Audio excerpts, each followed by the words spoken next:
Gall bladder stones ఏ surgery లేకుండా ఈ రాళ్ళు ఎలా కరిగించుకోవాలి, లీవర్ ఎప్పుడైతే కొవ్వు అధికంగా ఉత్పత్తి చేస్తుందో గాల్ బ్లాడర్ లో ఉంటుంది. ఈ గాల్ బ్లాడర్ స్టోన్స్ తో బాధపడుతున్న వాళ్ళకి మెయిన్ ఏమవుతుందంటే రైట్ సైడ్ సివియర్ గా పెయిన్ ఉంటుంది. రైట్ సైడ్ పెయిన్ స్టార్ట్ అయిపోయి రైట్ అప్పర్ క్వాడ్రంట్ ఇక్కడ పైన మన డొక్క కింద రైట్ సైడ్ పెయిన్ ఎక్కువ సివియర్ గా ఉండి ఆ పెయిన్ మన వెనుక భాగానికి రేడియేట్ అవుతూ ఇంకొకటి కొన్ని సార్లు ఏమవుతుంది అని అంటే ఈ షోల్డర్ కూడా ఆ ప్రెషర్ వల్ల ఏమవుతుంది అంటే ఈ షోల్డర్ కూడా పెయిన్ వస్తుంది.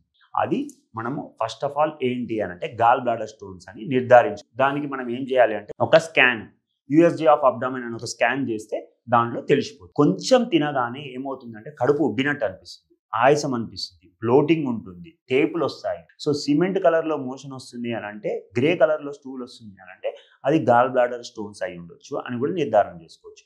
సో గాల్ బ్లాడర్ స్టోన్స్ ఉన్న వారికి ఈ చెలిడోనియం మేజర్స్ డాక్టర్ పర్యవేక్షణలో డాక్టర్ని సంప్రదించి హోమియోపతి డాక్టర్తో మాట్లాడి ఎలా తీసుకోవాలో తెలుసుకోండి.